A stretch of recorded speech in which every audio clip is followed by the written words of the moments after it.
Welcome to What the Duck, a podcast with real experts talking about direct spin challenges and experiences. And now, here's your host, SourceDay's very own manufacturing maven, Sarah Scudder. Thanks for joining me for What the Duck, another supply chain podcast brought to you by SourceDay. I'm your host, Sarah Scudder, and this is the podcast for people working in direct materials part of supply chain. I'm at Sarah Scudder on LinkedIn and at S Scudder on Twitter. If you are new to the show, make sure to follow this podcast so you don't miss any of our direct materials supply chain content. Today, I'm going to be joined by Frank Barrett, and we're going to do a deep dive of the Epicor ERP from the perspective of a manufacturing chief technology officer. If you work for a manufacturer and are using Epicor or are thinking of implementing their ERP for the first time, then this episode is for you. Frank's been in IT for 23 years in various industries, including government, healthcare, private equity, and manufacturing. He's a veteran antique tractor collector, which we're going to have to dive into because I've not heard that before, and a retired podcaster. So he's been in my role and has interviewed lots and lots of people. So welcome to the show, Frank. Great to be here. Thanks for having me. So I need to know about antique tractor collecting. What is this and how did you get started? So 6 years ago, we bought an acreage out here in the country to get our kids out of the city and move into farm life. Yeah, really. I wanted to plant hops, so we found a chunk of land that I could do that with. And every farm, even hobby, needs an antique tractor. And I always wanted a farm all H like my grandfathers had. So I found one and I bought one. And it's addictive. You can't have just one. So I, at the start of COVID, bought a 58 Ford tractor and then a brand new John Deere. and then my godfather, uncle passed, and his tractor just kind of sat. And my aunt said, "I'd like to get rid of it. Can you help me sell it?" And I said, "Sure. How much do you need?" And she told me, and I said, "Here you go." So that was the fourth tractor. And I'm told if I bring any more home that I'll have to find a different place to live. So where do you store these tractors? Is there like a barn or massive garage that you built? I have an attached garage for a couple of our vehicles. Okay. And then an external garage that I could park the other cars in, but I don't. Those are for my tractors. And how often do they get driven? I don't do anything with them in the winter just because two of them are parade tractors. They're parade quality. It's been nice here in Iowa a couple of weeks ago, so I fired them up just to blow the soot out of them and take them out of the garage. Let the, we'll say neighbors see me out tooling around on it to see the shiny old reds. And then that always sparks them stopping by to talk. I feel like our graphic shop. for this interview should be you on a tractor. I feel like that would be a lot more fun than a headshot. There's a video of me taking, one of the tractors has a narrow front, so it looks like a big tricycle, but they're top heavy, so they were prone to tip. Having me take that tricycle off of a 2-ramp trailer in our front, in our driveway, and whipping it quick around, definitely had people's palms sweating, and it makes mine just thinking about it again. But you can do anything once. So you are a retired podcaster. So Tell me a little bit about your podcast. I think you're the only guest that we've had so far on the show that's also been a podcaster. Years ago, I was approached by a buddy who's award-winning photojournalist out of Kansas City. And I say that because if I call him anything else, he's going to see this and he's going to hate me. But he said, "You want to do a tech podcast?" And I said, "Sure, that sounds like fun." We did a couple shows. I liked it. And I said, "I got an idea for this beer show that's the McLaughlin Group meets Strange Brew." We ran with it. And then two of us from that show, and we had tankers. It was Getting Tanked with Frank. We had tankers all across the country that would join the show. We interviewed brewers, brewmasters, and Was the uh, requirement to drink beer during the interview as well? yeah. So it was I'd list a bunch of news stories that had to do with beer, the beer world, and then we'd drink while we're riffing on each of the stories. Earlier in the show, the better the story, the riffing got heavier as the show went on, depending on The what the was in the fun was glass. towards the end, right? I'm gonna fast forward to the last 10 minutes. Lots of editing, lots of editing. Um, we had a lot of great shows, and two of us from that show spun off a movie show. So did that heavily for a couple of years, and my kids got more active in sports and scouting, and my nights started to get eaten up with that. So we retired the mics. And now here you are on What the Duck. Here I am. That's probably the best name, and I'm gonna smile like an idiot every time you say it. We love our ducks and our duck program. We're having a lot of fun with it. It's a great shirt. So you returned to consulting to work with manufacturing companies about 6 months ago. Why did you Yes, decide to do this? it was time. I really missed the world of manufacturing. Enjoy it. It's the heartbeat of this country. We were built on it.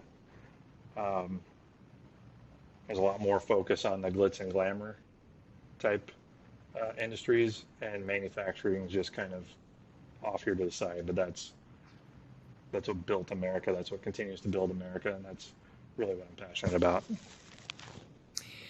So you are unique for our guests in that a lot of our guests come from supply chain or procurement. You actually are in IT. Hmm. So how did you get into IT? It was a dare. I had some GI. Yeah, sorry, I didn't prep you for that one. I had some GI Bill burning a hole in my pocket, and a friend said, "Hey, I'm going to take some night classes. Do you want to hang out?" Um, so what are you taking? He goes, "I'm just going to do some computer classes." I said, "Sure, sounds like fun." He's a history teacher now, and 23 years later, I'm still in IT. So it just kind of stuck. It's always fun to hear a lot of people just happen chance fall into their careers, I think, more than the planned out path. Hmm. Yeah, but it's a great industry. It's always changing. If you like stability and monotony, this is not the industry for you. I feel Really, like it's not the things line of change work. every hour in IT. Hmm. Yep. If you don't like something, wait a couple minutes. It's going to change.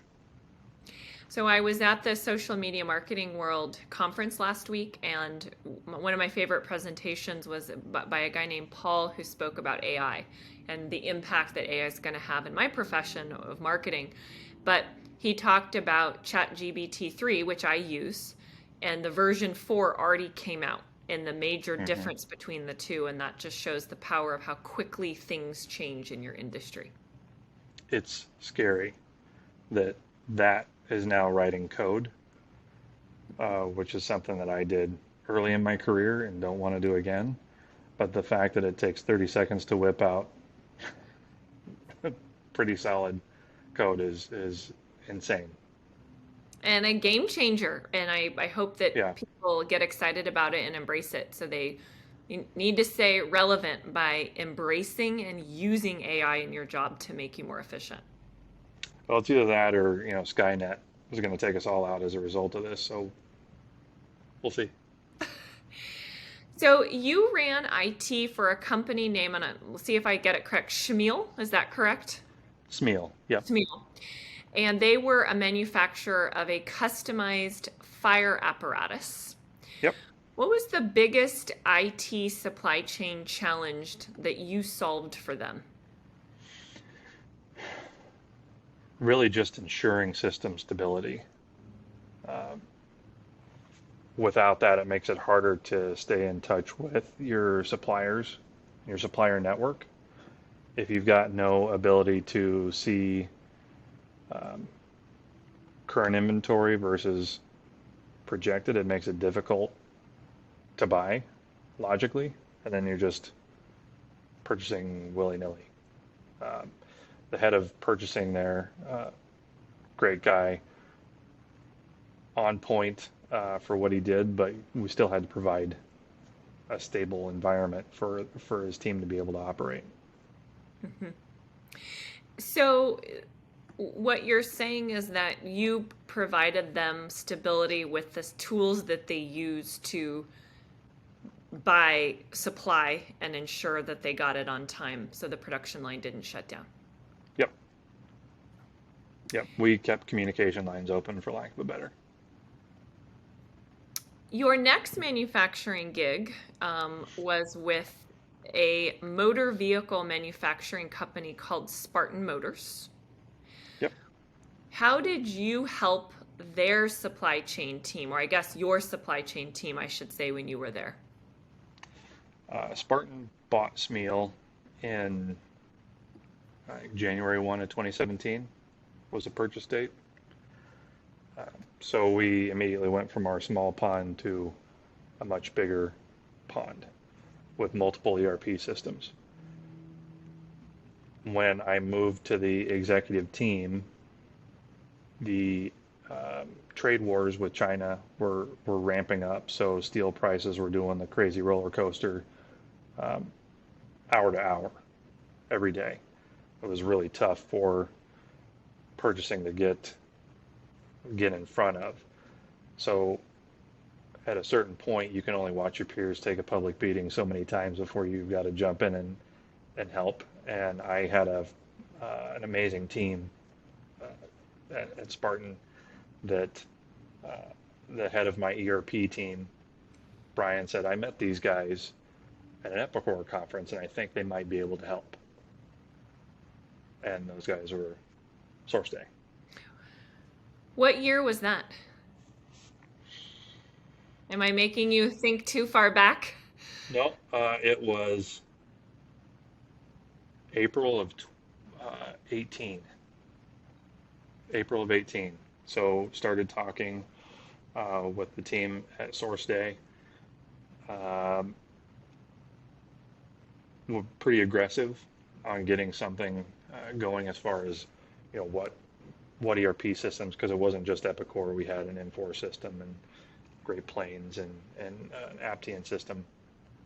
What can we make the most impact with? And that was with Epicor and the Infor system.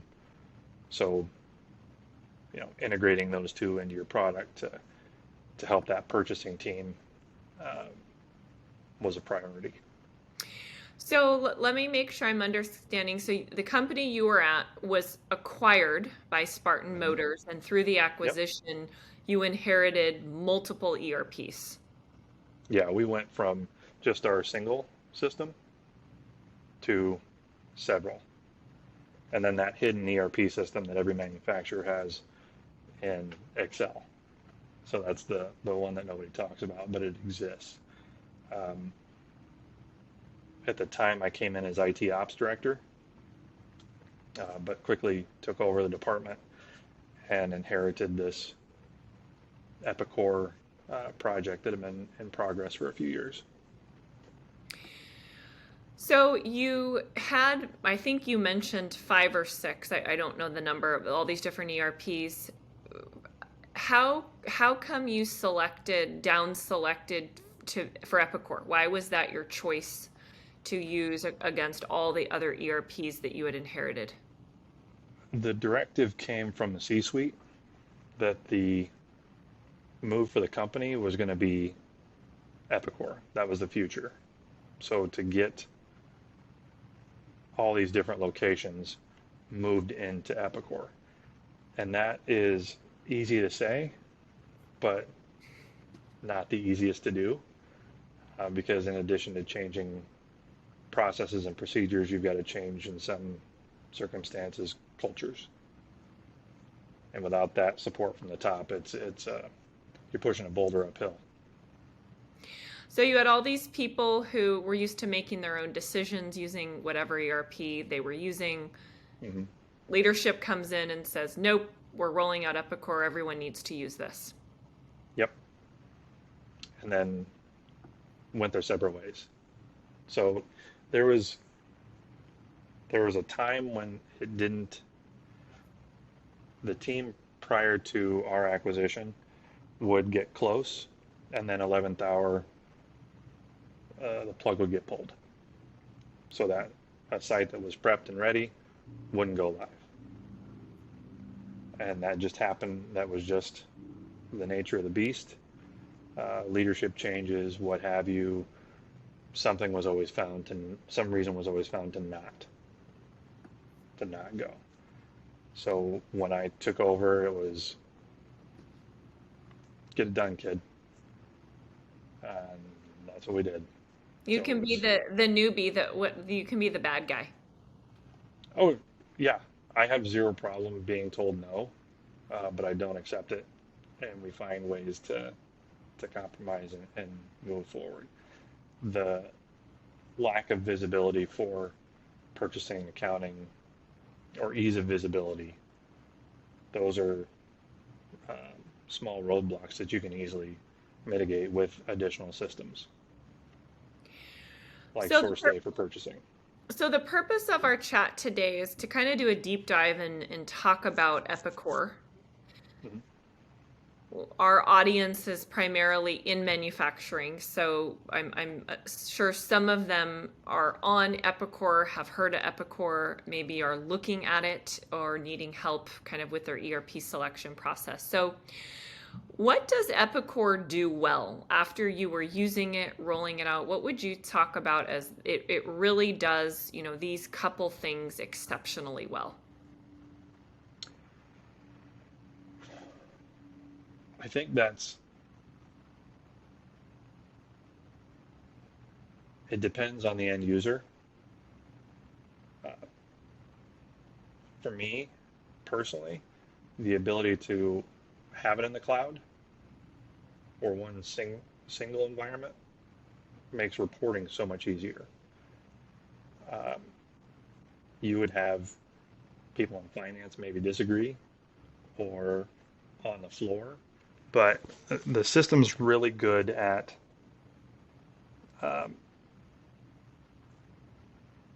BOM management. I think is good. And for those that don't know, what is BOM?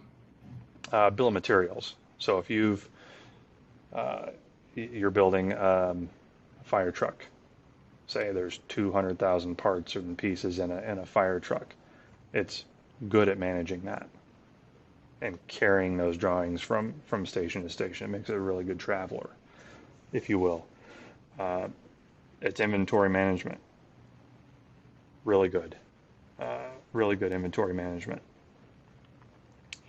Those are pretty big for manufacturing. If you can't handle those two things, it makes the day-to-day a struggle.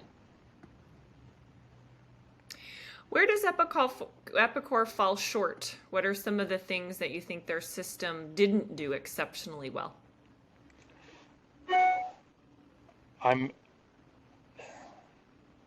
The financials reporting was always mentioned as a shortfall from that team. Again, I went into IT. I took an accounting class because it was required, but beyond that, looks fine to me. You tell me if it's good or bad. That was a bit of a pain point. The purchasing dashboard was often ignored, and that's more of a end user, but not a lot of detail. There's still a lot of chasing that has to be done manually, which was a huge pain point. So instead of streamlining, you're adding staff to manage 10,000 lines you're buying. Those are two weak points that I heard on a regular basis. The other challenge with an ERP is the implementation. I don't think I've ever heard somebody say, my ERP implementation was so simple and easy. How would you rate the difficulty of implementing Epicor? If you leave an IT team to implement an ERP system. You get it out of the box, and it's the easiest install we've ever done because we just hit go and it's complete. Business doesn't work that way. As far as ease of, it's easier to change business processes long run and manage that than it is customize a system. You can customize it, but you're always going to be behind on updates, upgrades, and then you've got all that custom code to update. So it's an unnecessary, not always, but I mean the majority of the time, you're changing and writing custom code unnecessarily. Where it might be easier to just get people together and redo a process. Long term, anyway. Do you remember how long, if you had to put months to it, your Epicor ERP implementation took? It was still in progress when I left. So there were 13 sites company-wide. I think we were at five locations when I left. And for the longest time, it sat at just one. And that's just the nature of the beast.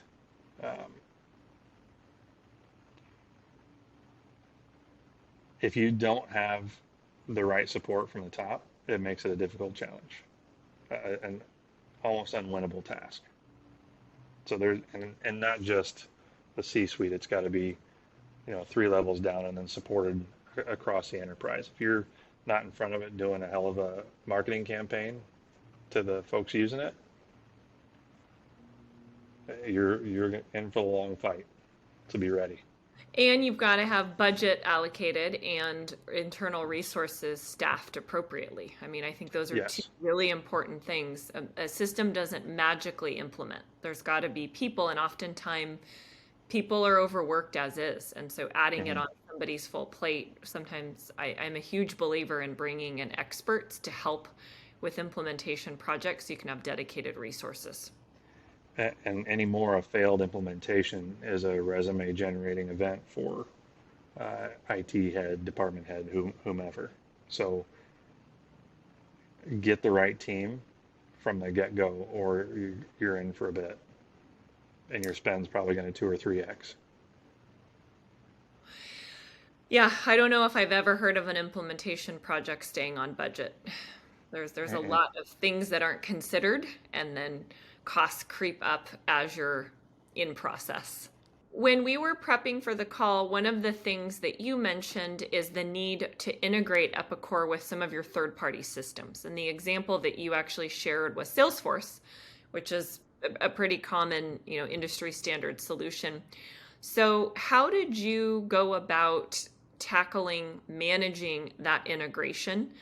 And then maybe any tips or best practices you have for people that are considering or using Epicor and need to integrate additional solutions to it.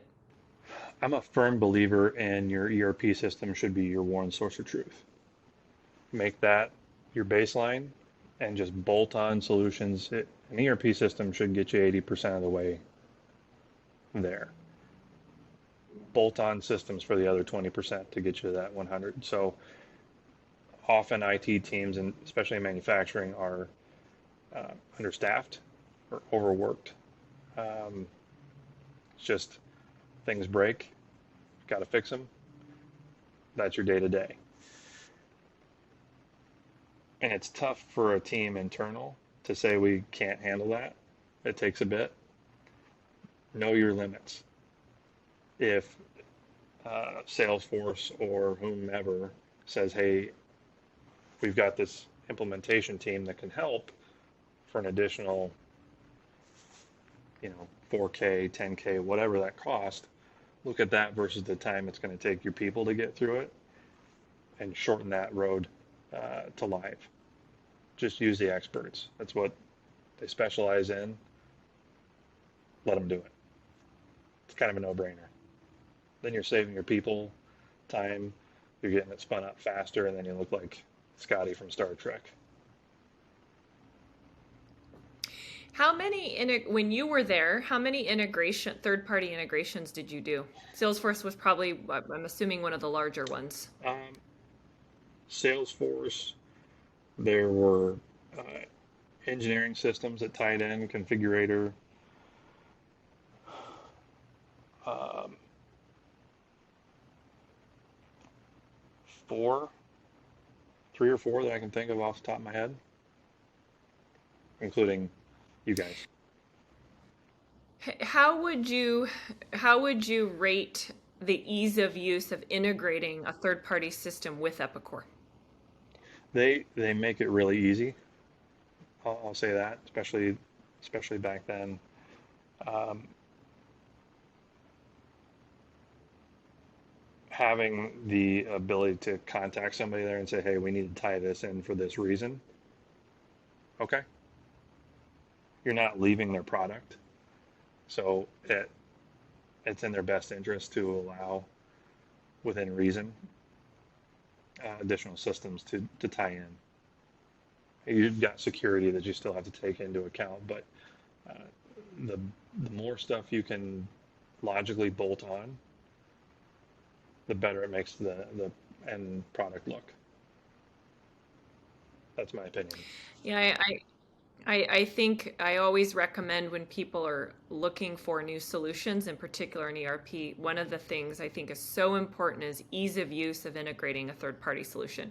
Your ERP will not be able to do everything, and if it doesn't have an easy way to integrate, you're going to have all these disparate systems, and you're going to have a big data and reporting problem. Yeah, it's bad enough when you're working with 2 or 3 ERP systems, but when you're working with half a dozen and then trying to get unified financials or purchasing, it's near impossible. There's going to be, as long as there's human interaction, there's going to be issues. Not saying machines are infallible, but back to the chat GPT, you ask it a question, it gives you an honest answer. Machines don't have ego, they don't have regret, anything. It's just, okay, here it is, ones and zeros.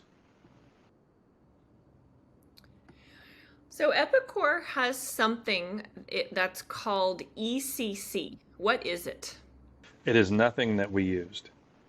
Um, it was new or in development at the time when I was initially with using Epicor. So it's nothing that we were willing to take a chance on and just get the system out as is.